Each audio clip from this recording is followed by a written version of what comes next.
Bom dia, boa tarde, boa noite, pessoal do Vai Cair na Prova. Espero que vocês estejam bem. Eu sou o professor Fábio Jurachek e hoje estamos com a aula 4 do nosso material, a aula de Antiguidade Clássica. Venho logo adiantando aqui, meus amigos, talvez eu extrapole o tempo, um pouquinho ali, porque são duas civilizações gigantes que a gente vai ver hoje. Então, já estão avisados caso eu passe um pouco mais do limite de tempo. Tá? Então, eu peço para vocês, vou tentar fazer o máximo de liquidez possível, mas às vezes é meio impossível, né, em determinado tempo, ainda mais tratando de história, né, muito mais densa, muito mais bonita que outras matérias, inclusive do que matemática. Amigos, eu vou compartilhar duas telas com vocês, tá? A primeira já está aqui, vocês já estão vendo, que é de civilização grega. Sempre quando falamos de antiguidade clássica, nós estamos remetendo à antiguidade greco-romana, pessoal, que são os baluartes da nossa civilização ocidental, né? Grandes partes das civilizações do mundo, né, do mundo ocidental como nós conhecemos, usaram os preceitos criados tanto em Grécia quanto em Roma, tá? Que a gente vai ver a partir de agora, grande parte deles. Começamos então, pessoal, com a região da Grécia Antiga. Tá? Lembrando, pessoal, a Grécia Antiga não era um império, não era considerado um Estado, nação, como nós conhecemos. A nossa noção de Estado moderno é muito nova, de 500 anos atrás. Mas a Grécia é considerado um país devido aos seus pertencimentos culturais e esportivos. Tá? A Grécia antiga é um pouco maior do que a Grécia hoje, do país hoje Grécia, né, que é só um pedacinho do que era a Grécia Antiga, e tem três partes definidas, tá, geograficamente falando. A Grécia continental, que é ali a região que vocês estão vendo ali em rosa e em verde, a Grécia Asiática, que é a região ali da costa da Turquia, da Ásia Menor, e a Grécia Insular. A Grécia Insular são todas essas ilhas do Mar Egeu que fazem parte, nesse período, da Grécia Antiga, entre aspas, Estado grego. Por que não um Estado fortificado e centralizado, pessoal? Porque a Grécia Antiga era formada por cidades-estados, ou seja, cidades independentes entre si, ligadas por um sentimento ou cultural, ou religioso, ou esportivo. Tá? Ou os três juntos também, como é o nosso caso. Né? Nós chamamos isso de pan-helenismo, tá? Porque os gregos denominavam a sua região, o seu país, como Hélade, né? E seu povo, os helenos. Então nós chamamos eles de gregos, mas eles se chamavam de helenos e moravam na Hélade. Não surge do nada, tá, pessoal? O relevo da Grécia é muito acidentado, por ele estar bem na divisa ali de duas placas tectônicas africanas e europeias, tá? Então o relevo é bem acidentado e isso contribuiu principalmente para que as cidades-estados surgissem independentes entre si, dificultando um pouco uma certa primazia de um poder ou de um governante em cima de todas as regiões. A região era de difícil acesso, lembrando que naquele tempo só transportes terrestres e marítimos, né? No caso ali do meio da Península Balcânica, né? Nesse finalzinho da Península Balcânica, que é onde fica a Grécia continental, significa apenas Esparta, a grande maioria das cidades-estado, ali era só via terrestre mesmo, então dificultava um pouco suas vidas. Tá? Por tamanho relação também dos gregos, né? Já que as rotas terrestres eram bem dificultosas, principalmente para comércio, e vocês vão ver a partir disso. Senhores, os gregos não surgindo do nada, obviamente, também surgem de um punhado de outras civilizações antigas. Nós chegamos ao denominador, pessoal, que os antigos gregos são formados por 4 povos distintos, mas anteriormente a eles existiram 2 civilizações naquela região. A primeira delas, a civilização cretense ou minoica. Cretense quando era independente, minoica quando foi subjugada pela civilização da Península Micenas. Já vai ver daqui a pouco. Tá? Eles povoaram ele de Creta, né? Não sabe de onde eles vieram, não tem uma origem certa. Eram povos voltados para o mar, construtores de palácios, né? Como fica muito claro quando você procura sobre civilização cretense, aparece logo o Palácio de Knossos, tá? Um palácio que os gregos vão levar muito da sua arquitetura, das suas questões de cores, né? Várias cores. A gente pensa na civilização grega como uma civilização extremamente branca nas suas construções, mas ela não é. Né? A civilização grega era ricamente colorida em torno de seus adornos, e isso se deve muito aos cretenses. E a figura do rei, a figura de um rei de uma cidade-estado, que em Creta era chamado de Basileu, em certas cidades-estados da Grécia também vão se chamar de Basileu. Tá? O rei também se chama Mino, né? Eram vários reis minos que habitaram Grécia, que habitaram a região de Creta, desculpe, e inclusive que deram origem, por exemplo, à lenda do Minotauro, uma lenda cretense que foi apropriada pelos gregos logo depois, né? Você dá uma bugada, você lembra da lenda do Minotauro aí rapidinho, né? O cara com chifre e tal, não tem nada a ver com professor de matemática ou de biologia, mas enfim, vai embora. O alfabeto, pessoal, é um alfabeto diferente dos gregos, eles não eram gregos porque é um alfabeto diferente, diferenciaram em sua escrita, mas é originário, né? É um alfabeto que vai originar dali o alfabeto grego, que é o linear A e o linear B, tá? Não se sabe como eles apareceram, pessoal. Acredita-se que foi por conta de um grande cataclisma natural, de uma grande hecatombe ali que existiu na região, tá? Muito provavelmente a explosão de uma ilha chamada Ilha de Terra, né, onde hoje fica o arquipélago de Santorini, provavelmente você conhece Santorini de alguns destinos turísticos, sempre mostram, né, aquelas casinhas todas branquinhas, parecendo um iglu no meio do mar Mediterrâneo. Explodiu-se aquela ilha, o vulcão, a ilha afundou e um tsunami atingiu cheio a ilha de Creta, tá? E depois disso eles foram fragilizados como civilização e foram dominados pela civilização da península, a civilização micênica. Aqui está a posição de Creta para vocês, ali embaixo pintada de vermelho. A ilha de Thera, hoje chamada de Santorini, na explosão, é muito provavelmente uma ilha muito próxima ali de cima, logo naquele comecinho das ilhas do Mar Egeu, subindo ao norte. Então, isso atingiu em cheio a civilização cretense. Desde então, os cretenses nunca mais conseguiram ser independentes, mas sempre ligados aos gregos de certa forma. Às civilizações do continente, né? Aos micênicos e futuramente aos gregos. Os cretenses eram comerciantes marítimos muito exemplares, porque aprenderam em grande parte nas suas trocas com os fenícios. Isso vai servir de extrema importância para a civilização grega. Aqui está uma fotinha do Palácio de Gnossos, né? Ao lado direito ali você consegue ver principalmente a influência da arquitetura cretense na civilização grega. E do outro lado você tem uma recriação, pessoal, de vários anos atrás, de como seria o Palácio de Gnossos em seu auge, a capital da civilização cretense. É uma coisa sensacional e bem que você consegue entender, né? Você consegue perceber várias ramificações estruturais e arquitetônicas da Grécia Antiga perante a civilização cretense. No continente, pessoal, estabeleceu a civilização micênica, que depois que dominou os cretenses a partir do cataclisma, mais ou menos em 1450 a.C., se tornou creto-micênica pela sua influência. Desenvolveu-se na península, com a capital em Micenas, sob o comando de um povo chamado Aqueu, tá? Então, o primeiro povo de formação grega mesmo são os aqueus, guarde bem esse nome. Amigos, várias das características os micênicos levam para si. Os micênicos eram muito urbanizados, faziam comércio terrestre, depois fizeram comércio marítimo a partir do momento que conquistaram Creta. E, principalmente, pessoal, são os micênicos que nós temos as primeiras histórias muito bem, não tão bem relatadas assim, mas muito bem explícitas sobre o surgimento da história grega, tá? Por exemplo, esse primeiro período, pessoal, que a civilização creto-micênica dominou a região, tá? É o período que nós chamamos da história grega de período homérico, que a gente vai ver um pouco mais para frente, e que tem as principais histórias, né, as lendas de formação do povo grego ali resididas. Nesse mapa você vê ali circulado em vermelho a extensão da influência da civilização creto-micênica no Mar Egeu, ou seja, já está tomando o contorno do que seria a Grécia Antiga logo depois. Esse período da história grega, pessoal, a gente chama de período pré-homérico, né, da civilização micênica, da civilização cretense e das suas tretas entre si. É nesse período que ocorre a urbanização, a formação de reinos que futuramente seriam cidades-estado, tá? E também a invasão de outros povos daquela região. Os aqueus não foram dominantes, embora fossem líderes, não foram dominantes em todos os pontos. Invadiram-se outros 3 povos juntos e contribuíram para que se formassem os antigos gregos. Os eólios, os jônios e os dóricos. Tá? Os dórios, pessoal, em sua principal característica, eram extremamente violentos. Então, por onde eles passavam, eles subjugavam a população com violência. Por isso que quando os dórios chegaram, já que foram os últimos, várias populações saíram do caminho dos dórios, que estavam indo rumo ao sul da península, vinham se estabelecer no sul da península do Peloponeso, que é a península do Peloponeso, está na península da Grécia ali, é a península mais ao sul dentro da Grécia, vai ver no mapa ali. Estabeleceram-se principalmente na região que viriam formar Esparta, uma civilização guerreira, né, por conta da sua ascendência dória. Essa primeira dispersão do povo fugindo da violência dória, pessoal, é a primeira diáspora grega, a primeira grande dispersão. Aí que eles vão começar a habitar regiões fora da influência e da violência dos dórios, as ilhas do Mar Egeu e a Ásia Menor, as costas da Turquia, tá?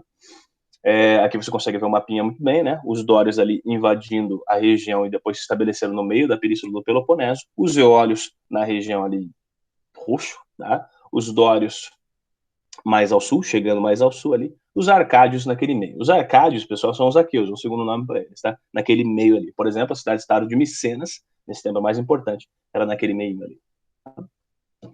Então, a gente pode concluir que os antigos gregos são formados por dórios, jônios, aqueus e eólios. Tá? Lembrando que os aqueus são as misturas dos micênicos com os cretenses nesse período. Nessa grande mistura de povo se formam os antigos gregos na sua história, nesse período pré-homérico. Pessoal, desse período pré-homérico ao período homérico, pessoal, nós temos uma diferença ali de cada um deles, um com 800 anos, esse aqui com 400 anos, né? É uma data aproximada e estimada, não se tem como precisar, porque é um processo.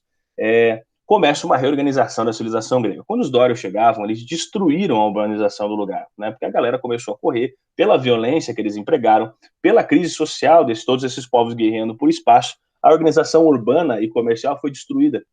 Então, há uma reorganização dessa população que vive na região que vai se reorganizar a partir do zero, ou seja, de famílias tradicionais mais velhas da região que vão organizar a propriedade privada em torno delas mesmas. Seriam as famílias dos aristocratas, das famílias dos homens mais antigos, dos patriarcas e tudo e tal. Essas comunidades familiares nós chamamos de comunidades clânicas, né? O clã, família, que na Grécia recebe o nome de geno ou gens. Gens é a organização familiar. As famílias mais abastadas ficaram com as melhores terras desse processo. As famílias menos abastadas não conseguiram participar da divisão da propriedade privada da terra e tiveram que sair dali e procurar terras que esses caras não queriam. Então você já subentende que a aristocracia, formada pelas famílias tradicionais mais antigas, ficaram com as melhores terras, inclusive agriculturáveis. Quem não conseguiu terra teve que virar camponês na montanha, plantar o que dava. Tá? Você vai ver que isso daí vai ser essencial para a formação de algumas classes sociais.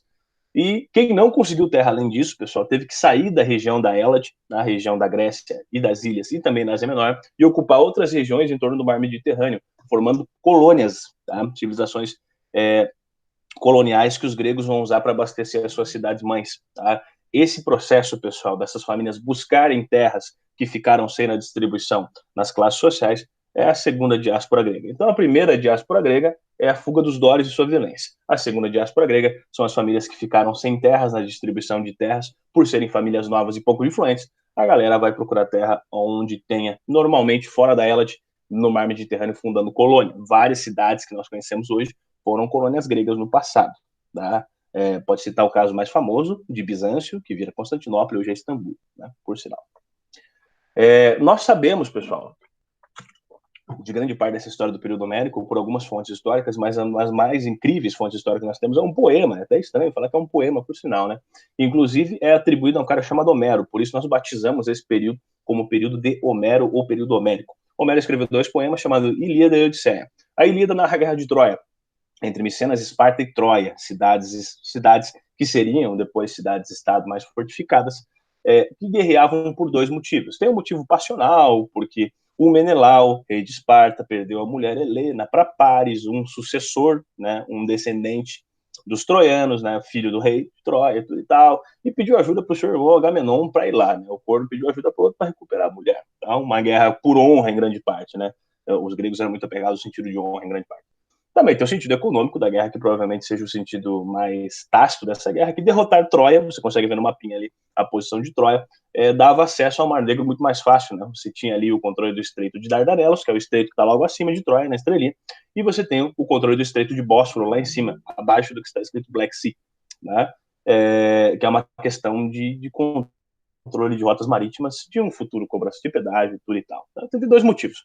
Motivo passional, a traição de Helena, né, com Paris e a vingança de Menelau, e o motivo econômico, por sinal. Tá? Então tem N coisas, se você assistir em grande parte dos filmes, eles narram muito mais a versão passional da história, né? Que não há descrédito sobre essa versão, mas existem vários motivos também para se guerra em relação a essa civilização. Né, pessoal? A volta de Ulisses, um dos heróis da Guerra de Troia, né? Ulisses era um rei da ilha de Ítaca e foi chamado, meio que obrigado, por Odisseu e Agamenon, por uma troca de favores, e perdeu 10 anos na ilha de Troia, né? Na Guerra de Troia. A Guerra de Troia dura 10 anos.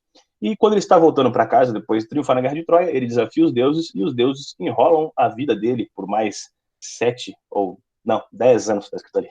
Por mais 10 anos, eles enrolam a vida dele para chegar na praia. Fazem um monte de coisa, pregam peça, fazem ele passar pelo meio das sirenas, que eram as sereias, modo grego, né? Na cultura grega antiga e tudo e tal. Enfim, ele fica enrolado lá. Por isso que nós damos o nome para uma aventura muito... uma epopeia, né? É também o nome grego epopeia, mas uma aventura muito marcante de Odisseia, por conta desse feito, desse batismo de Ulisses, no grego Odisseu, da volta para casa. Aí o mapinha das colônias, da região das colônias que formaram depois na segunda diáspora grega. Em grande parte de todo o redor do Mediterrâneo se fundaram colônias gregas que futuramente seriam cidades muito potentes, tá? Que você vai ver com o futuro romano. O período arcaico, pessoal, vai de 800 a 500 a.C. Não marquei, mas você pode marcar a partir de agora. É a formação das cidades-estados, como nós conhecemos hoje. As polis, cidades fortificadas independentes de si. Tem várias cidades-estados sendo formadas, pessoal, mas 2 são mais significativas para o nosso estudo. Esparta de um lado, Atenas de outro. A formação de Esparta, pessoal, é um pouco diferente, é bem diferente de Atenas, para falar a verdade. Estou sendo até que modesto. Esparta se localizava na Península do Peloponeso, ou seja, nessa região ali, pessoal, que você está começando a ver Esparta, onde está ali amarelinho ali, você consegue ver Esparta, né, a região da Lacônia, da Lacedemônia. aquela península gigante da Península do Peloponeso, tinha classes sociais muito bem definidas, tá? Por ser uma civilização agrária, rural e de subsistência, não teve muitas mudanças em seu conjunto na época no tempo que ela sobreviveu.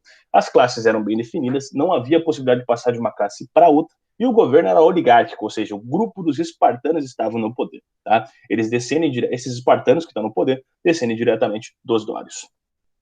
A organização política fica mais ou menos, e social fica mais ou menos assim. Em termos de pirâmide social, meus amigos, nós temos ali as 3 classes sociais: os esparciatas, os periecos e os zilotas. Os esparciatas, descendentes dos espartanos, têm direito a participar da política, têm direito a serem generais, têm os direitos sobre toda a propriedade privada da terra na cidade de Esparta e, inclusive, são os únicos que não pagam imposto. Os periecos são populações da região que não apresentaram nenhuma resistência à dominação dória quando chegaram. Foram convertidos a cidadãos livres, comerciantes, alguns camponeses, artesãos, que que tinham que servir o exército. A obrigação deles maior era servir o exército espartano, né? Eles eram todos militares espartanos em grande parte, mas não eram generais. E os zilotas, pessoal? Os zilotas eram descendentes das populações que apresentaram resistência e que foram derrotados pelos dórios. Eles eram quase que escravizados, com serviços essenciais e básicos, mão de obra barata e, inclusive, eram os caras que, se precisasse de uma linha de frente para a gente para morrer, mandavam os zilotas. Não, os zilotas eram a classe social mais desprezada daquela região. Então você vê que é uma organização social baseada no quesito guerra. Na organização política, Esparta era uma diarquia, tinha 2 reis, a diarquia controlava o exército, mas quem deliberava era a Gerúsia, que se consegue ver no mapinha. Era o conselho dos espartanos mais velhos. Lembrando que a civilização grega é uma civilização patriarcal ao extremo, mulheres não têm direitos na Grécia, né? A Gerúsia era eleita por voto popular, pela Assembleia, que só participavam também espartanos, a gente chama de esparciatas também, é a mesma coisa. Escolhiam também 5 éforos, que eram como se fossem prefeitinhos da administração pública, cuidavam de infraestrutura pública. E embaixo você conseguiu ver as outras coisas que eu já falei para vocês. Os periecos, que serviam ao serviço militar, os zilotas, que eram população totalmente sem direitos, né, perante ao Estado espartano. Atenas, por sua vez, pessoal, tem uma história diferente. Esparta não mudou a sua organização social, nem sua organização política, até quando desapareceu em toda a sua história. Atenas possui uma mutação dentro dela, que a gente chama de surgimento da democracia, que você vai entender daqui a pouco.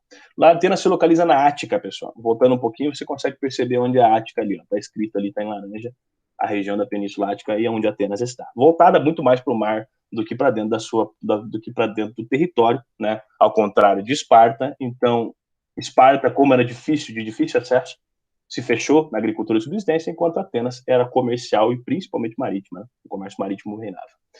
Comercial, urbana e voltada aos mares, já falei para vocês. No início, pessoal, essa cidade-estado era monárquica e aristocrata, ou seja, as grandes classes sociais que dominavam a situação, e tinha um arconte, era o nome dado ao monarca, ao rei da cidade, arconte. E lentamente, depois de muita confusão social, vai se mudando esse aspecto, há uma reforma política, uma reforma social que vai trazer a democracia a Atenas, né? Vai fazer nascer, né? Não é trazer, né? Vai fazer nascer a democracia como conceito dentro da cidade de Atenas. Você vai ver que é uma democracia bem diferente da nossa hoje, né? Porque passou por mutações extremas, mas é democracia, né? E Esparta foi fundada pelos jônios, tá, pessoal?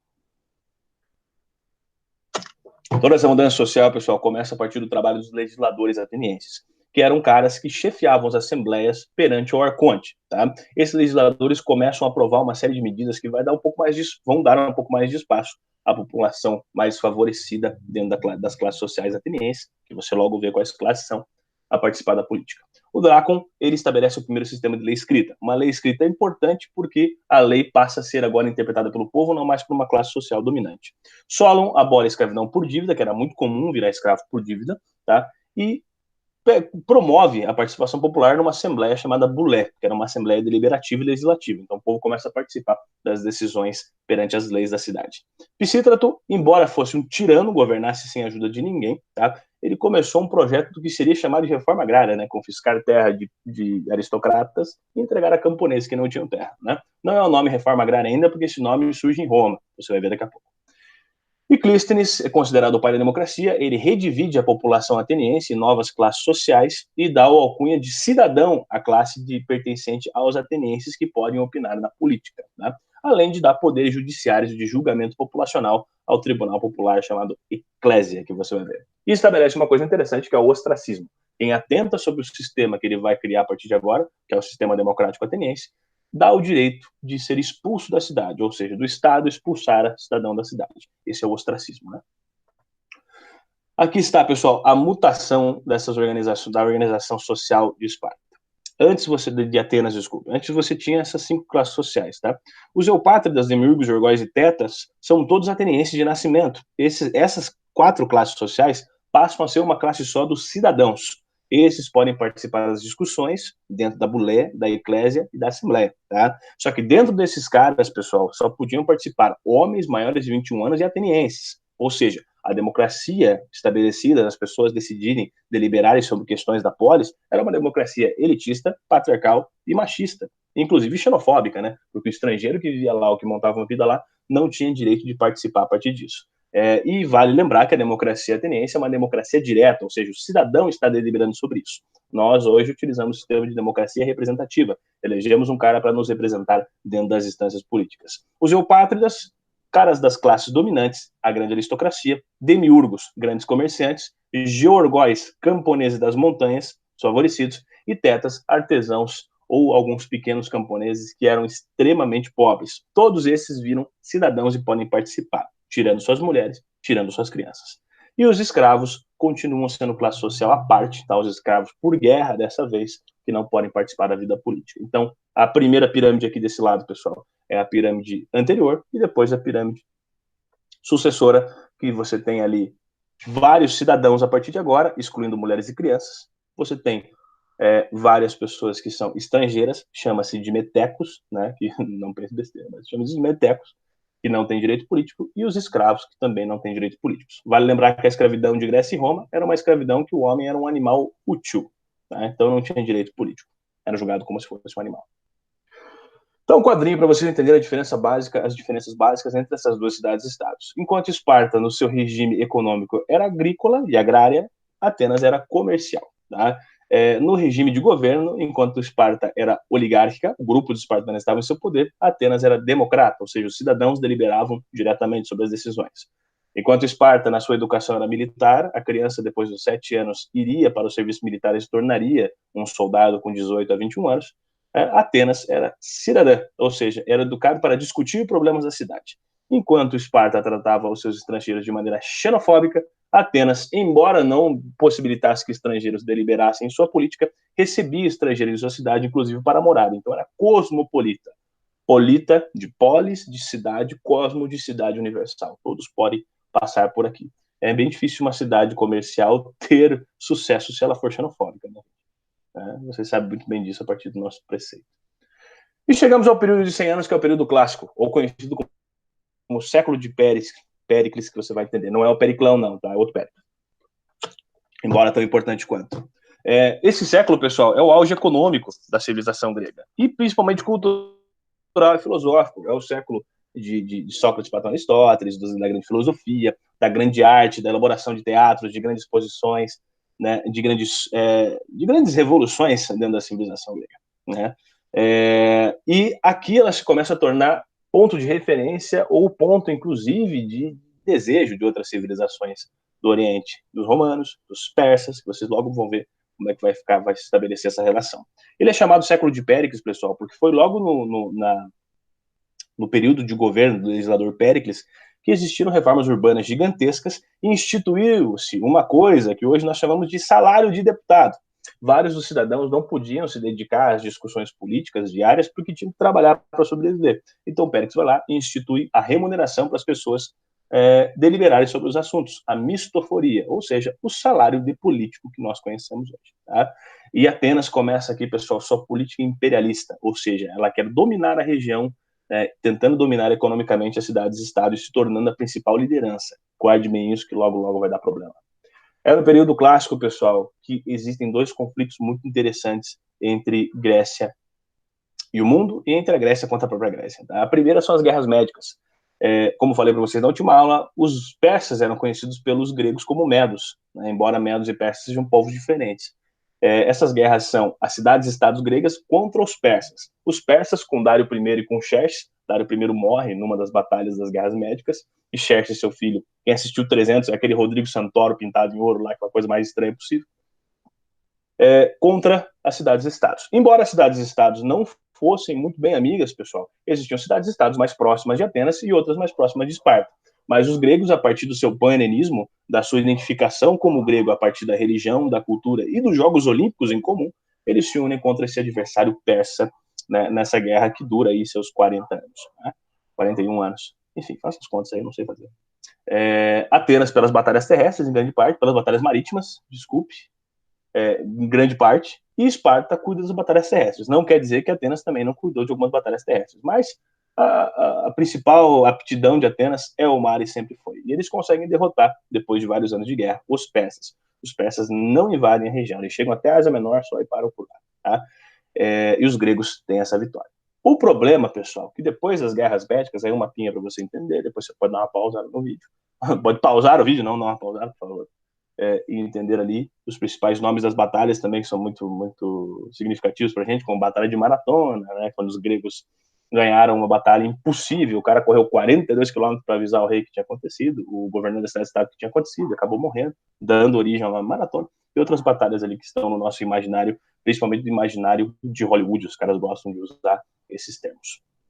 O problema, pessoal, é que no fim da guerra, nas guerras médicas, Atenas, que já era de uma maneira a hegemonia da Grécia Antiga, ela, como batalhou em grande parte dos mares, ela conseguiu controlar todos os mares que circundavam a Grécia. Isso desagradou Esparta e todas as cidades e estados que eram aliadas a Esparta, e deflagrou uma guerra entre Esparta e Atenas por questões econômicas e de liderança política, chamada Guerra do Peloponeso.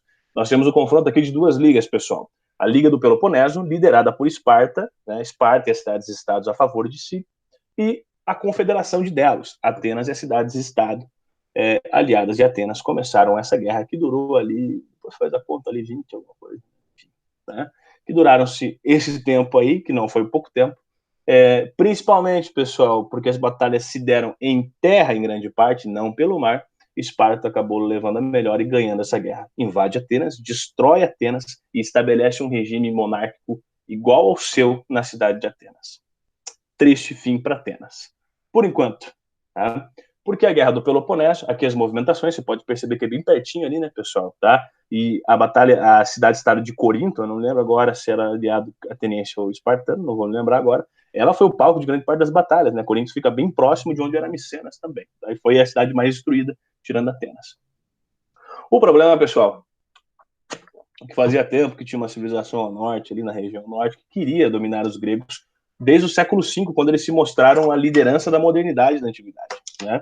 Que eram os macedônicos comandados por Filipe II. Eles aproveitam esse momento que eles acabaram de sair de uma guerra, está todo mundo fragilizado, mesmo Esparta que ganhou está fragilizado, e eles vão lá, invadem a região e conquistam a Grécia com Filipe II. Filipe II não segue as conquistas, né? Mas seu filho sim segue as conquistas, um cara chamado Alexandre Magno, um cara meio bem significante, para falar a verdade, na história da antiguidade, chamado Alexandre Magno, ou Alexandre o Grande, para quem o conhece. E Alexandre o Grande começa a expansão grega para outros territórios. A primeira coisa que Alexandre o Grande sabe é que ele conquistou a Grécia, que tanto o pai queria, tanto ele queria. Tá? O conhecimento grego é valioso para ele, Alexandre é um grande entusiasta do conhecimento grego, inclusive foi aluno e discípulo de Aristóteles, para você ver como é que o cara era. E ele procurou, então, levar o conhecimento grego não só ali na região, não só deixar na região da Grécia, mas levar para todos os lugares, expandir esse conhecimento em algumas bibliotecas que ele criaria para frente. Tá? Para isso, ele queria expandir o seu território para a região do Oriente Médio.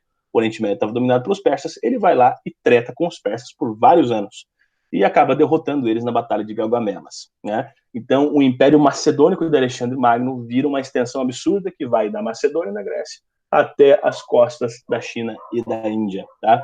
Lembrando que todo o conhecimento grego ele vai sendo levado junto com Alexandre o Grande e vai sendo depositado em várias das bibliotecas, vai sendo copiado e vai sendo depositado nas cidades que Alexandre cria. Se você olhar nesse mapa aqui, quando você pausar ali e dar uma olhada, você consegue perceber várias cidades com o nome de Alexandre, Alexandria para cá, cada uma com biblioteca, a mais famosa biblioteca de Alexandria no Egito, ali que você consegue perceber, bem na data do Nilo, e que vai levar esse conhecimento grego para lá. Esse período da história grega nós chamamos de período helenístico, tá? Onde o helenismo, a cultura grega como fonte, como referência, vai ser expandida pelo mundo moderno.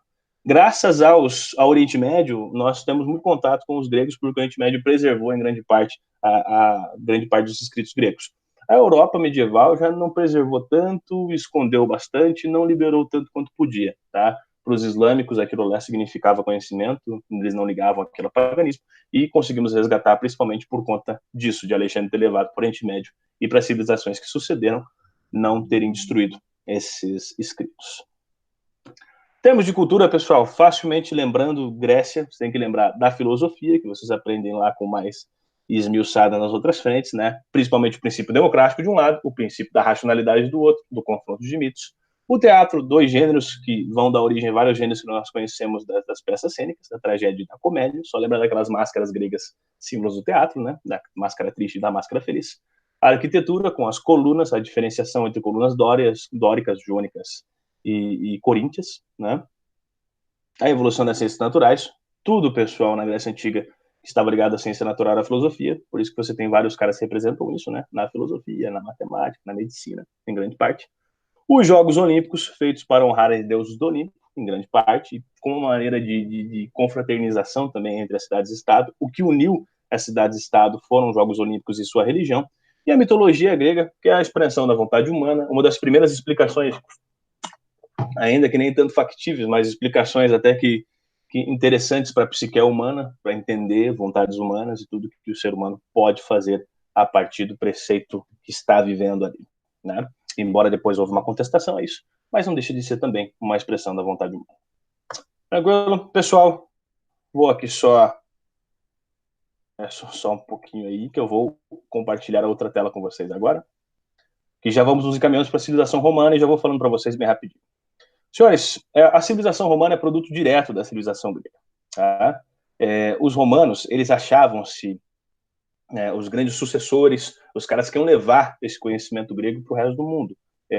Não que eles ignorassem os macedônicos, é claro, mas eles achavam que era o ambiente deles mesmo, né? Era a incumbência deles. Tanto que pegaram um monte de coisa grega e reciclaram para sua própria cultura, que você vai ver até daqui a pouco. Como Roma, de uma cidade-estado pequena, se tornou um império gigantesco, você vai perceber a partir de agora que é um processo bem grandinho. Aqui, pessoal, um mapa de Roma antiga, né? Um mapa das populações que estavam presentes na Península do Lácio naquela época. Nós vamos chamar de botinha da Itália, né? A botinha da Itália e a região do Lácio é a mesma coisa, tá? Tem dois apontamentos, pessoal, para a origem da civilização romana. Uma é o apontamento histórico de povoação, né? A junção de pessoas que eram italiotas, que eram lombardas, que eram latinas, que eram sabinas e que eram etruscas, tá? A Etrúria era uma civilização que ficava ao norte ali da região romana, né? Centro-norte da região romana. Não sabe de onde eles vieram, eles são meio misteriosos em relação a isso. Mas os etruscos controlaram a política da primeira época romana, da época da monarquia romana, foram os etruscos que controlavam essa política aí. Então existe essa hipótese de povoamento, de juntar essas culturas, e a hipótese lendária, né, a explicação lendária, que é a famosa lenda de Rômulo e Remo. Não vou contar em detalhes aqui por conta do tempo, mas você pesquisa lá, é só lembrar dos dois meninos que foram amamentados por uma loba, tá? Já falei para vocês isso aqui, ali está a estatinha de bronze, né, do Rômulo e Remo para vocês, a galera mamando nas tetas da loba. E aqui a cidade-estado de Roma. Meus amigos, em verdinho é a cidade-estado de Roma em sua forma, em sua fundação e primeira formação. Era um negocinho minúsculo, pessoal, unindo só as 7 colinas, onde Rômulo e Remo, né, fundaram Roma a partir da historinha. Você que vai pesquisar a historinha lá, dá uma olhada lá. E o Campo de Marte de um lado, né? Ou seja, hoje o centro de Roma, em grande parte, né? Foi evoluir já na República para uma cidade-estado do tamanho que você vê ele, que está em rosa, sei lá que cor é essa aí. Tá? Então o crescimento de Roma é muito assustador pela sua história. Tá? Mas na monarquia é essa evolução política que vocês vão ver. Tá? O primeiro período da história romana, pessoal, é a monarquia, que vai de 753 a 509 a.C. É o período que Roma, pessoal, passa de uma pequena aldeia ali nas margens do rio Tibre, principal rio, né, daquela região ali do centro-norte da Península Itálica, para uma cidade-estado, para uma polis. Tá? Embora, pessoal, os romanos se denominassem romanos, o cara que nasce na cidade-estado de Roma é romano, eles eram dominados politicamente pelos etruscos, e os etruscos influenciaram, inclusive, nas construções, na arquitetura, na comida, no vestuário e na religião, na cidade-estado de Roma. Roma teve 7 reis, só que 4 deles não se tem muito registro, né? São 4 lendários e 3 que são documentados. Desses 4 lendários são Rômulo, sim, por que não Remo? porque teve uma treta lá quando eles foram estabelecer a pedra fundamental da cidade, e o Rômulo acabou dando uma chapuletada no cara lá e morreu, né? Rômulo matou Remo e se tornou o primeiro rei de Roma. Ah, parece Caim e Abel. Sim, parece Caim e Abel. Dá uma pesquisadinha lá e faça as suas conclusões, depois a gente conversa. Numa Pompílio, Túlio Hostílio e Anco Máximo são reis lendários, que se tem pouca informação, e a informação que nós temos é oral. Agora, Tarquínio Prisco, Servo e Tarquínio Soberbo são documentados por outros documentos, além da história oral. Tá? Inclusive, os dois Tarquínios, se eu não me engano, são pai e filho, ou vô e neto. Tá? E o Sérvio é casado com alguém também da família do Tarquínio Prisco. Tá? Não lembro agora ao certo. Então a galera tá tudo no mesmo bolo. Embora o Sérvio fosse o romano e os dois Tarquínios etruscos estavam sempre ligados de uma maneira ou outra, né, aos etruscos de certa forma. Tá? Nesse período, pessoal, que surgem as classes sociais romanas que são importantes para nós. Roma não muda suas classes sociais, tá? O que acontece na história romana é que classes sociais menos favorecidas começam a ter direitos mais favorecidos para frente. A primeira classe social e mais importante na monarquia romana, porque dominava a política, são os patrícios, detentores da propriedade privada da terra, propriedade privada do gado, e detentores das cadeiras do Senado e da política romana. Logo depois, pessoal, os patrícios vão perder isso lentamente, mas no começo são detentores da vida pública romana e da propriedade privada. Abaixo dos patrícios, os clientes, pessoas comuns, mas que prestavam serviço aos patrícios, serviços domésticos, serviços de transporte, serviços dos mais variados que você pode imaginar, em troca de proteção jurídica, tá? Que era dependendo do patrício em grande parte. Os plebeus, maioria da população romana, população livre que trabalha com artesanato, com comércio, com campesinato, mas não tem direito político no começo, tá? Ela vai conseguir, a partir de lutas sociais, garantir esses direitos um pouco mais para frente. E os escravos, no começo por dívidas, mas depois a principal fonte é a guerra de conquista. São escravos prisioneiros das guerras da República Romana e depois do Império Romano, que vão se formar à base da civilização, sem direito político nenhum, considerados animais úteis e que realizavam todo o trabalho pesado da cidade-estado de Roma, da República Romana ou do Império Romano. Tá? Surgem também as instituições políticas, pessoal, na monarquia. Embora Roma tivesse um rei, tinha todo o poder sobre a população, esse poder do rei não era total e direto, tinha que passar por deliberações de outras instituições. O Senado é a principal instituição romana que vai acompanhar até o dia que o Império Romano foi para a fita. Tá? Ali, os patrícios conseguem deliberar sobre as ações do rei. Esses patrícios ou são romanos de um lado, ou são etruscos do outro, ou têm relação com os etruscos. Tá? O rei normalmente é etrusco. Mas eles conseguem controlar o rei porque eles fiscalizam o rei. E até nas discussões de eleger outro rei, eles elegem. Esses reis não são passados pela hereditariedade. É um outro esquema de definição, pessoal. Não é o esquema que nós conhecemos que ocorreu no Brasil, por exemplo. E várias outras assembleias, né, pessoal, que tilintavam por ali no começo da monarquia. Essas assembleias eram legislativas, o Senado era legislativo e deliberativo, e o monarca era executivo. Essas assembleias, se tinha duas no começo. A Assembleia Curial, que participam os sacerdotes da religião romana, politeísta, e a Assembleia Centurial, que participam os generais de suas centúrias. Normalmente elas se reuniam no Campo de Marte. O Campo de Marte, para quem não conhece, é um espaço descampado, que hoje está cheio de coisa lá em Roma, né? Está cheio de construção, que fica entre o Coliseu e o Vaticano. É uma espação ali perto do Rio Tibre, que ali se realizavam as assembleias. Não é o Campo de Marte em São Paulo, né? Mas é parecido pela sua concepção de um descampado.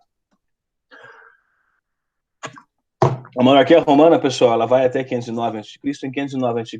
há um golpe aplicado pelos patrícios e pelos plebeus que já estavam descontentes com o domínio etrusco na região. E eles estabelecem um governo, então, que eles possam, né, participar, que é o governo da República. Os plebeus foram enrolados, os patrícios não deixaram participar. Usaram os plebeus como massa de manobra e deu boa.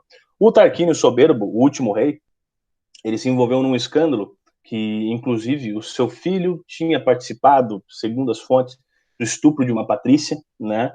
E daí deu todo aquele rolo desgracento e acabou que o Tarquínio perdeu o apoio político. Tá?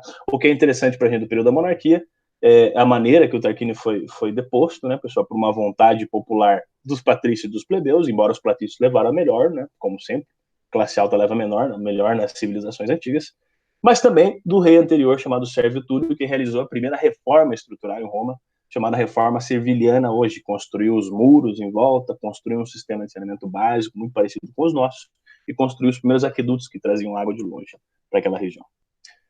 O regime republicano, pessoal, era um regime comandado pelo Senado, em grande parte. Tá? Os plebeus ficaram ausentes do regime republicano. Por terem ficado ausentes e terem participado do golpe na monarquia, essa galera vai começar a mover discussões sociais e lutas de classe em toda a república, que você já logo vai perceber.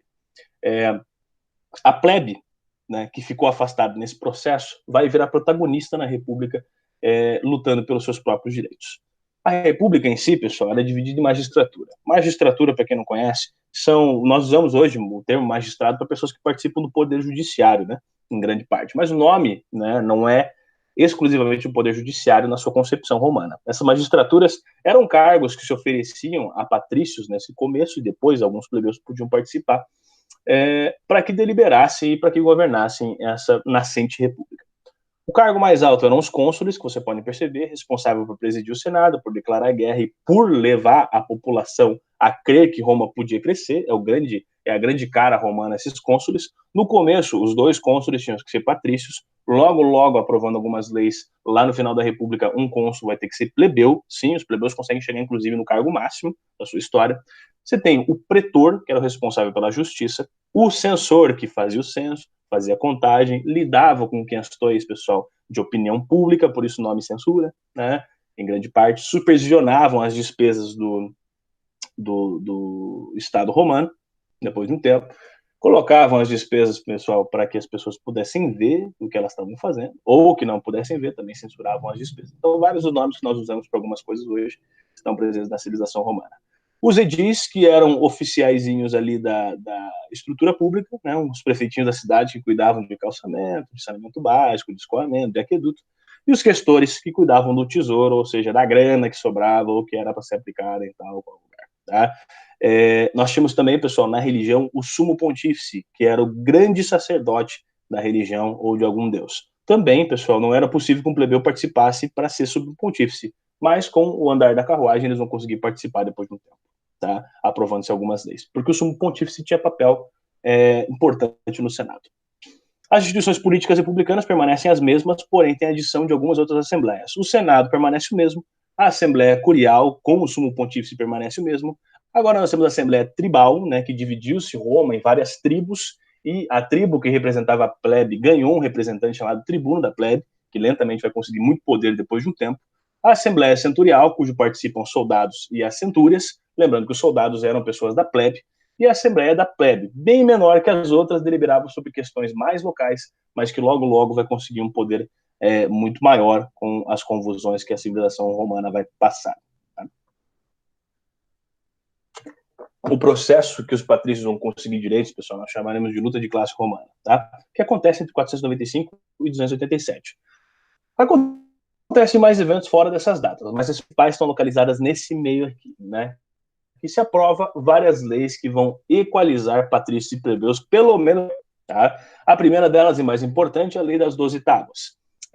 Todas as leis da República Romana deveriam ser escritas para serem consultadas. Assim, os patrícios não podiam usar o seu conhecimento de lei a benefício próprio, porque ela está escrita, todo mundo lê, todo mundo interpreta igual. Aqui surge o direito romano, né? Primeira documento do direito romano, quem for fazer direito vai começar a partir daqui. A lei Calunéia autorizava patrícios e plebeus a se casarem, e o filho dessa união seguiria a condição do pai. Tá? A lei Licínia Sextia, dois caras, Licínio e Sextio, que promulgaram essa lei, ela estabelecia, pessoal, que um dos cônsules tinha que ser plebeu. Sim, eles conseguiram chegar na cabeça do negócio, e que os plebeus e os patrícios teriam representantes no consulado. Né? A lei Hortência estabeleceu o plebiscito, uma das medidas mais famosas. Plebiscito é uma consulta popular em determinada medida que a República tem de tomar. Nós temos plebiscito na nossa Constituição. Se você está lembrando desse nome, ainda é uma consulta popular. E a lei Eugúnia, que autorizou que plebeus também fizessem parte do colégio de sacerdotes e que pudessem virar sumo pontífices para participar das assembleias curiais, que tinham um poder muito grande de escolha dentro de Roma. Tanto de escolha quanto de veto. Tá? Claro, pessoal, que essas leis têm muito mais ramificação, tem muito mais coisas que elas trazem. Essas são as coisas principais que você deve lembrar dessa luta de classe. O que aconteceu no final disso aí, pessoal, é que plebeus estavam extremamente elevados na civilização romana e patrícios também. Patrícios, por sua ascendência nobre, não queriam dividir o mesmo espaço com o plebeu e precisava de um espaço reservado para manter a sua classe da elite bem-nascida. Você vai entender como é que eles vão fazer a partir disso, porque é nesse mesmo período, concomitante às lutas de classe, Roma começa a se expandir territorialmente. Temos dois processos de expansão, pessoal. A pequena expansão, onde Roma conquista a região da Botinha, a região do Lácio, tá? E a grande expansão, onde Roma conquista todo o entorno do mar Mediterrâneo, que vocês já vão ver no mapa, tá? A grande conquista. Para finalizar essa grande conquista, Roma teve que destruir a cidade-estado de Cartago, que fica hoje na Tunísia, né? Não existe mais Cartago, mas o sítio fica na Tunísia.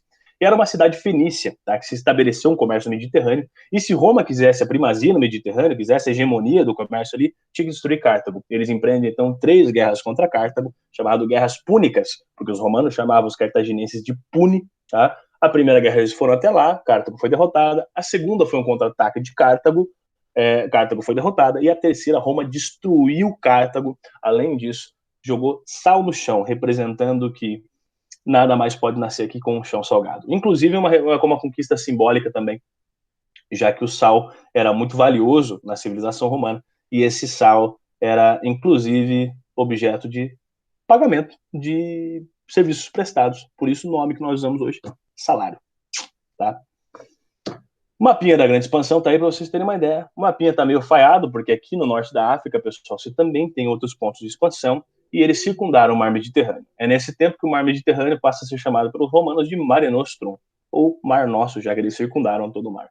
República Romana daquele tamanho, né? Daquela cidade-estado, aquela coisinha aldeia, vira esse tamanho gigantesco já antes de Cristo. Essa expansão, pessoal, traz consequências populacionais e econômicas para Roma. Os plebeus começam a se voltar para o comércio e viram os homens novos, plebeus enriquecidos. Tá?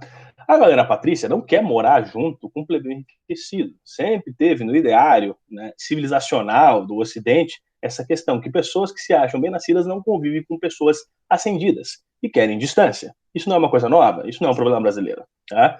Então, o que aconteceu? As terras que foram conquistadas pelos exércitos nas expansões, pessoal, as populações foram levadas como escravos. Mas as terras, pela lei romana, deveriam ser distribuídas aos soldados, plebeus que participaram nas terras. O Senado patrício deu um enrolo em todo mundo, tá? E distribuiu as terras aos próprios patrícios. Esses patrícios que já estavam cansados de morar dentro da cidade com um monte de pobre rico, né? A galera sempre usa esse adjetivo, né? Esses caras ascendidos aí, esses patrícios foram reservar-se a sua classe grande merda, tá? Foram morar nas regiões conquistadas. Foram morar em regiões rurais, construíam seu pequeno castelinho lá e moravam numa terra gigantesca onde quase não produziam nada. Somente eles e os escravos das guerras que trabalhavam para eles. É a origem, pessoal, do latifúndio, uma concentração de terra na mão de poucos proprietários, normalmente improdutiva. O latifúndio romano. E o aumento do fluxo de escravos com essas conquistas vai trazer um enriquecimento e vai tornar o Estado romano poderosíssimo. E vai se tornar a mão de obra necessária do Estado romano. Enquanto o Estado romano está conquistando terra, o Estado romano está vivo. Se ele para de conquistar, para o fluxo de escravo, o Estado romano entra em crise. Lembre-se sempre disso. Acharam que isso aí, pessoal, que essas terras mal divididas e tomadas pelos patrícios fora da lei iam ficar sem contestação? Claro que não, a galera começa a contestar o porquê que essas terras não foram para os plebeus, enquanto os patrícios tentam defender o restinho de nobreza que resta para eles. Começa a treta da Guerra Civil, né, gente? Guerra Civil, né? Nos últimos 100 e poucos anos de República Romana, borbulhou a Guerra Civil ali. Por quê? Os estados, o soldado queria o acesso à terra, que era por direito, os patrícios tomaram a terra. Tá? Pregavam no estado, né? Eles começavam a encher o saco. O patrício morava no campo, ele só ia para o Senado deliberar e voltava fora. Também não era todo patrício que morava no campo, mas a grande maioria morava. Tá? Então eles começaram a pressionar o Senado, meus amigos, para que o Senado realizasse uma reforma e redistribuísse essas terras para eles mesmos. Sim, o que você está pensando, reforma agrária, pela primeira vez na história tocado nesse nome. Tá? Porque existiam dois estados, o Estado patrício e o Estado plebeu. Não era o Estado romano só. Né? Um Estado de dois direitos, porque os patrícios sempre davam um jeitinho ainda de puxar a lei para eles. Essas diferenças da propriedade começaram a estourar, né, com um monte de problema na civilização romana que você vai ver a partir de agora. Essas revoluções, pessoal, né, essas revoltas, desculpe, elas vão acontecer pelo descontentamento. O Senado vai tentar o máximo possível lidar com isso de maneira na boa, mas depois que ele não vai conseguir levar, ele vai tentar colocar governantes que impunham respeito. Só que aí que tá cagada. Você vai ver por quê. No começo, pessoal, nós temos 2 tribunos da plebe. O tribuno da plebe, nessa época, já tinha um papel muito importante, chamado Tibério e Caio Graco. São 2 irmãos. O Tibério Graco, quando era tribuno, ele realizou um dos primeiros projetos da história de reforma agrária, que era distribuir as terras que estavam na mão dos patrícios para os soldados. Misteriosamente foi assassinado. Caio Graco assumiu logo depois, porque quando Tibério morreu, a galera de Roma ficou enfurecida, né? Porque mataram o cara que podia resolver o problema deles. Colocaram o irmão para ver se dava uma apartadinha. O Caio Graco foi um cara que aprovou a primeira lei, pessoal, para se distribuir pão e trigo de graça para as pessoas que não tinham acesso, para tentar resolver o problema da fome nas cidades romanas. Claro. E tentou, inclusive, substituir o Senado pela Assembleia da Plebe, ou seja, inverter as questões de ordem, né? O Senado se torna subalterno. É óbvio que tentaram, né, dar um golpe de Estado nele, não conseguiram. Tentaram matar o cara, não conseguiram. E ele teve que cometer suicídio. Aliás, pediu para um escravo ou ajudar a cometer suicídio, e o escravo depois se suicida em seguida. Ou seja, a pressão em cima do Caio Graco foi grande por estar auxiliando a plebe ao invés do Senado Patrício. Tá aqui o busto dos dois, depois você dá mais uma olhadinha. Mário e Sila. Na Constituição Republicana Romana, previa-se que se a República Romana tivesse uma zona, eles podiam eleger um cara como ditador por 6 meses, e podia se prorrogar por 6 meses, com plenos poderes, para que o cara botasse ordem naquelas coisas. Sim, essa ideia de botar ordem nas coisas, ditador, militar, sempre existiu e é um fruto romano, né? A galera sempre teve isso na própria cabeça, alguém para botar ordem no bagulho, tá? E foi isso que os caras fizeram. Elegeram 2 ditadores e 2 generais, que é melhor que para a população romana que colocar um general. Os romanos adoravam generais. Quanto mais um general conquistava de terra, pessoal, mais os romanos o glorificavam, o santificavam praticamente. Então seria bom colocar generais como ditadores. Então, Roma admitiu 2 generais como ditadores. O primeiro deles foi Mário. Embora Mário foi colocado como ditador e pelo Senado, ele começou a realizar algumas reformas que beneficiavam a plebe. Olha só, tomou um golpe de Estado. No lugar dele colocaram Sila. O Sila anulou todas as conquistas de Mário, inclusive foi um cara que sufocou a maior revolta de escravos de Roma, chamada Revolta de Espartaco. Tem filme, tem série sobre Espartaco, que foi o grande líder dessa revolta. Dá uma conferida lá. Isso, pessoal, né?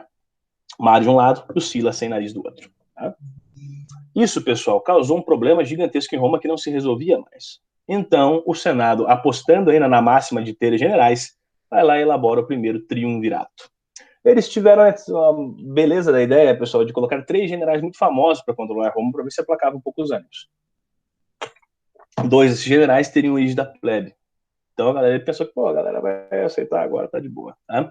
O Pompeu, né, que conquistou a Ásia Menor, a região da Turquia, a região ali próxima do Oriente Médio, tá? Assumiu, junto com o Júlio César, que estava conquistando a Gália. A Gália era o lugar que os romanos queriam conquistar, porque eles tinham medo dos gauleses, dos celtas. E o Júlio César consegue conquistar a Gália, né? Consegue derrotar o Vercingetorix. Esqueci o nome do líder agora, é um nome bem estranho. E consegue, o cara tem muita fama. Ambos, Pompeu e Júlio César, ambos eles têm ascendência da plebe, né? E foram generais por mérito, né? Conseguiram ser soldadinhos, depois com conquista chegaram ao ponto de generais. E o Crasso, que não tinha conquista, mas era ricão, representante do Senado. O que aconteceu, pessoal? Nesses 13 anos, 13 não, desculpe, nesses 7 anos de triunvirato, Júlio César e Pompeu não se gostavam, fizeram uma aliança. Júlio César ofereceu a sua filha, inclusive, para selar a aliança. Sim, casou a filha dele de 18 anos com o velho de 60. Né?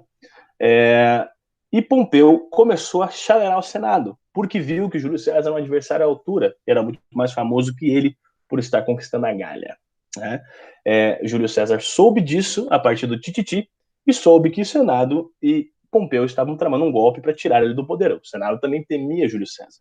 Nesse mesmo momento, o Crasso, que não tinha conquista nenhuma, foi tentar conquistar o Império Parta. O Império Parta é o Império Árabe, oriundo dos persas, que ficava ali na região do Iraque e da Mesopotâmia. Ele foi até lá, tomou um revés da vida, foi horrível a batalha, ele acabou sendo morto lá. Inclusive o Crasso, pela sua fama de ser muito dinheirista, né, de ser um cara que queria muita riqueza, ele foi morto pelos partas, porque os partas derreteram ouro e jogaram na boca dele, segundo a lenda.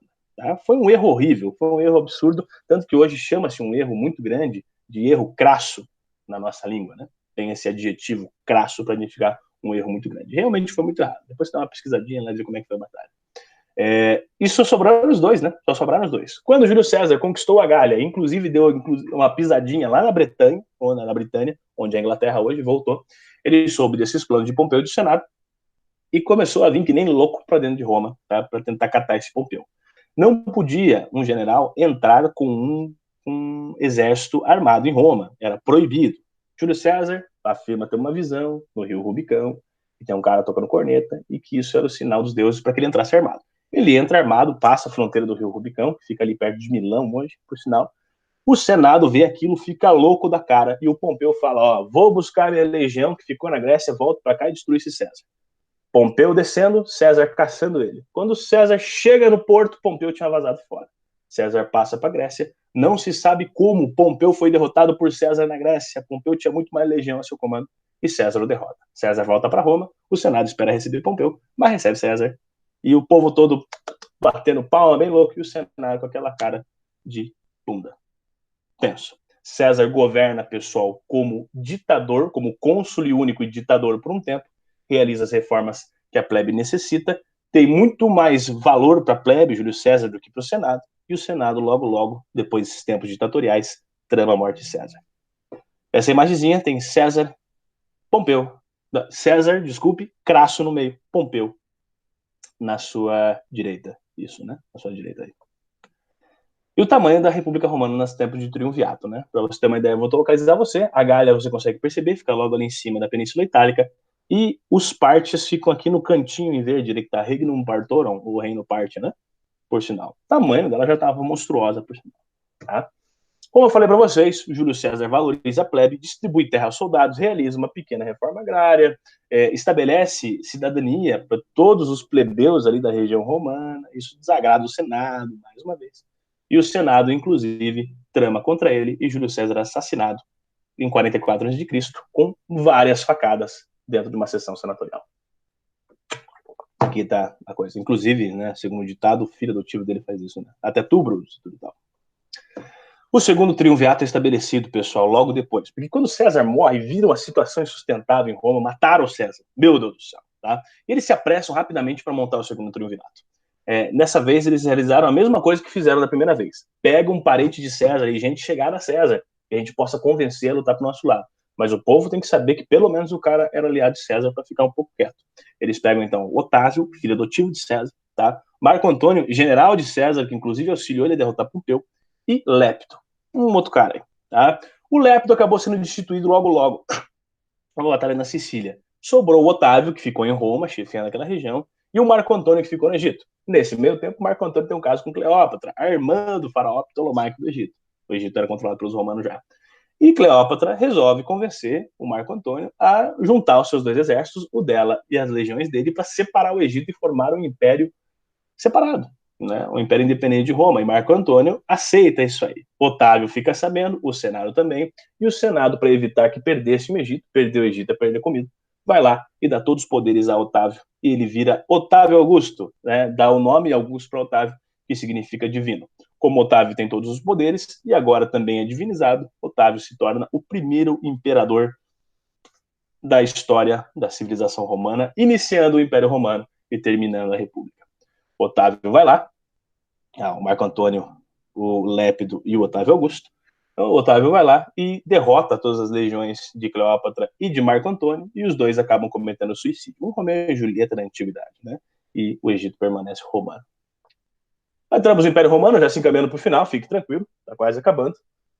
O Otávio passa a ser o imperador que tem todos os poderes. Primeira medida que o Otávio faz, pessoal, realiza várias mudanças no Império, mas a mais interessante para nós é que ele cria uma guarda do imperador, ou seja, uma polícia do imperador, chamada Guarda Pretoriana, que era esse nome, Guarda Pretoriana. Tá? Essa Guarda Pretoriana era a guarda que resguardava o imperador, porque o imperador era alvo fácil do Senado. Se o imperador e o Senado discordassem, alguém morria. Normalmente era o imperador. Né? No Império Romano se passaram vários imperadores em 400 anos. Era um bagulho absurdo. Grande parte deles era assassinada, né, nesse período. O Império Romano, pessoal, tem duas partes. O Alto Império Romano, que é a parte do Império Romano que ele está no auge da sua história, e o Baixo Império Romano, que é papo na nossa próxima aula, quando ele entra numa era de sucessivas crises. Tá? No Alto Império Romano, pessoal, nós temos os primeiros imperadores e o período que nós chamamos de Pax Romana, onde o Império Romano só cresce, só fica forte, magnânimo e tem o seu período de boa vida. Tá? Os três primeiros imperadores aqui, pessoal, Otávio, que nós falamos para você, Otávio Augusto, o Tibério, que não gostava de Roma, e que foi um imperador ok, que morava inclusive em Capri, e o Calígula, que foi um louco. Se você quiser saber mais sobre a história do Calígula, vale a pena dar uma pesquisadinha aí, só não assista o filme, tá? Ou melhor, assista, mas longe da sua mãe e do seu pai, porque o negócio é feio. Tá? E esse Alto Império, pessoal, vai de 27 a.C., né, a data da elevação do Otávio Augusto, até aproximadamente 200, mais ou menos até o reinado de Cômodo, tá? Um imperador que foi um total otário naquela época, tá? Nós vamos falar na nossa próxima aula.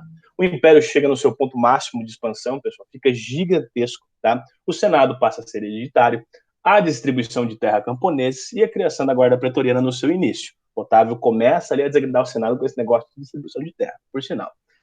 Ao mesmo tempo, o Otávio investe no entretenimento das pessoas romanas, ou seja, ele realiza espetáculos gigantescos, pessoal, para que as pessoas romanas possam se deleitar com isso, tá? Os chamados espetáculos de Otávio, que vão seguir por toda a sua história.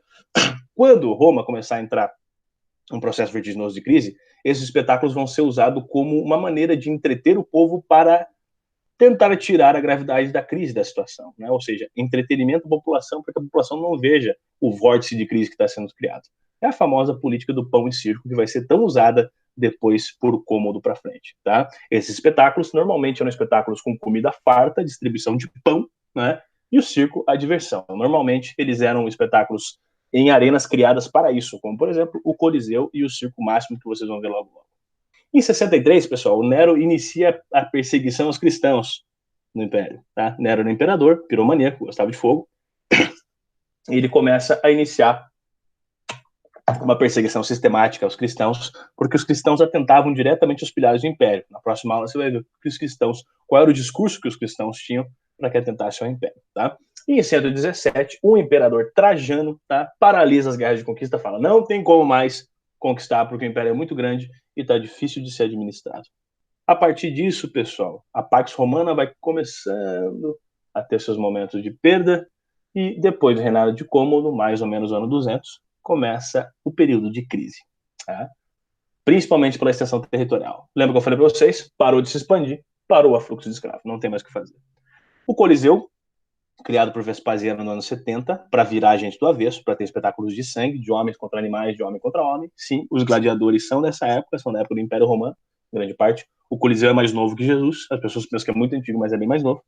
E o Circo Máximo, né? Se o Coliseu pode-se dizer que é o primeiro estádio da história, o Circo Máximo, que está do lado, é o primeiro, talvez, autódromo da história, onde tinham corrida de bigas, tão quão sanguinárias quanto os espetáculos do Coliseu.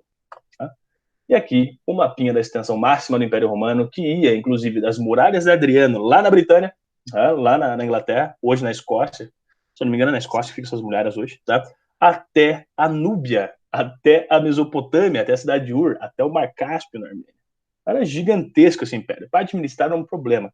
Você vai ver que esse tamanho vai ser um dos principais fatores. Vão, não só o tamanho, mas outros também fatores vão ser essenciais para que o Império Romano entre. Pessoal, é isso aí. Chega. Eu sei que foi gigantesco, mas foi necessário. Qualquer dúvida, estamos aí. Estudem bem, peço que vocês fiquem bem. E, inclusive, por favor, cuidem-se nesse último período que estamos aí, que não tem data para terminar, por sinal. E espero vê-los vocês logo, porque a situação está difícil para todo mundo, inclusive para a gente. Tá? Se cuidem, pessoal. Tchau, tchau para vocês. Até a próxima.